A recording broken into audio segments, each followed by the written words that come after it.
बाबासाहेबांनी सांगितल्याप्रमाणे शिका, संघटित व्हा आणि संघर्ष करा.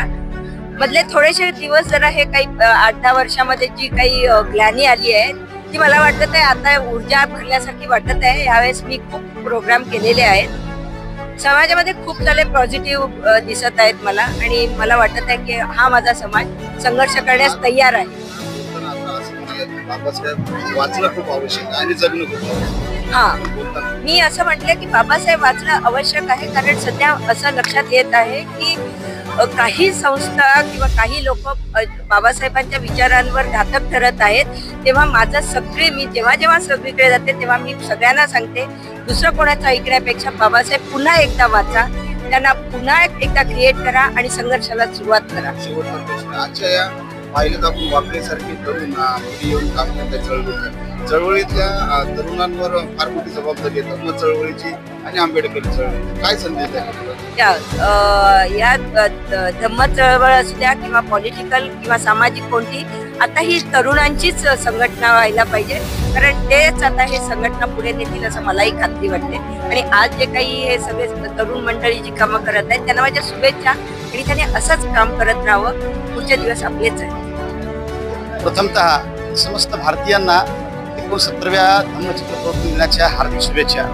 हा महोत्सव भारतमध्ये सर्वत्र साजरा होत आहे कारण एका उपेक्षित, वंचित, दुर्लक्षित अशा घटकाला डॉक्टर बाबासाहेब आंबेडकरांनी 14 ऑक्टोबर 1956 रोजी हा जागतिक धम्म प्रदान केला आणि त्यांची आजची जी प्रगती आहे, उत्कर्ष आहे, हा त्याचाच एक भाग आहे. आणि म्हणून सम्राट अशोकानंतर जर या धम्माला गती देण्याचं काम कोणी केलं असेल तर ते डॉक्टर बाबासाहेब आंबेडकर यांनी. आणि त्यांच्याच नात आदरणीय रमाताई आंबेडकर आपल्या परभणी नगरीमध्ये आल्या आणि त्यांनी इथं सर्व जनतेस बाबासाहेबांचा विचार, बुद्धाचा विचार आणि जागतिक वैश्विक स्तरावर आपली असलेली कर्तव्य याबद्दल जाण करून दिली.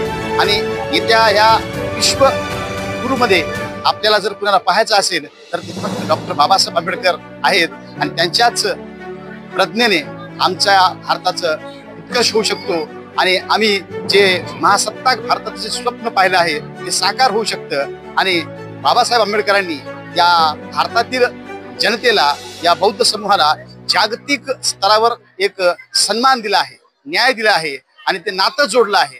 आणि त्यामुळंच या समाजाचा उत्कर्ष आणि भारताच्या जडणघडणीमध्ये त्याचा पूर्ण वाटा आहे. आणि डॉक्टर बाबासाहेब आंबेडकरांचा विचारच हा अमूलाग्र आहे आणि तो आत्मसात केल्यास नक्कीच भारताचं कल्याण होणार आहे. आम्ही वर्षावासाचा 3 महिन्याचा कार्यक्रम तिथे आमच्या शंकरनगर समाज मंदिरामध्ये घेत आहोत. आणि ह्या वर्षावार समाप्तीला आम्हाला कोणतरी विशेष उपस्थिती म्हणून आम्हाला एक चांगल्या अ, रमाताई आंबेडकर ह्या आल्या आणि यांचे नियोजन लावण्यासाठी आम्ही खूप नियोजन केलं होतं आणि वेगवेगळ्या प्रकारे आम्ही त्यांचं स्वागत करण्याचा आम्ही प्रयत्न केला. हा छोट्याखानी प्रयत्न आमचा. आणि खरंच लोकांना खूप आनंद झाला. आमच्या इथे स्वतः बाबासाहेबांची नात माननीय रमाताई आंबेडकर ह्या आल्या आणि सर्वांना आनंद झाला. आणि त्यांना बी हे जसं त्यांना कळालं की बाबासाहेबांची नात रमाताई आंबेडकर येत आहेत, त्यांनी उत्साहात त्यांचं स्वागत चांगल्या प्रकारे केलं. आणि सर्व लोकांनी हा चांगल्या प्रकारे प्रतिसाद आम्हाला दिला आणि हा कार्यक्रम चांगला उत्साहित साजरा झाला. त्याबद्दल मी सर्वांचे आभार व्यक्त करतो. धम्मचक्र प्रवर्तन दिनानिमित्त संपूर्ण बौद्ध उपासक उपासिका आणि समस्त नगरवासियांना, या शहरवासियांना मनापासून शुभेच्छा. आज धम्मचक्र प्रवर्तन दिन आणि सतत 3 महिने जो वर्षावास अतिशय पवित्र अशा बुद्ध आणि त्यांचा धम्म या ग्रंथाचं सतत 3 महिने या ठिकाणी पठण झालेलं आहे. या कालावधीमध्ये अतिशय सुंदर असं महिलांनी आपल्या वेळेतला वेळ काढून या धार्मिक कार्याची जी उत्तम अशी या ठिकाणी एक परंपरा आहे, ती बुद्धाचा गाडा ओढण्याची पुढे नेण्याचं कुठतरी काम या शंकरनगर भागातील महिलांनी केलेलं आहे. तसेच या निवेदनात जयंती उत्सव समितीचे अध्यक्ष वैभव भगवान वाकळे आणि त्यांची सर्व जयंतीची टीम यांनी खूप असे सहकार्य केलेले आहे.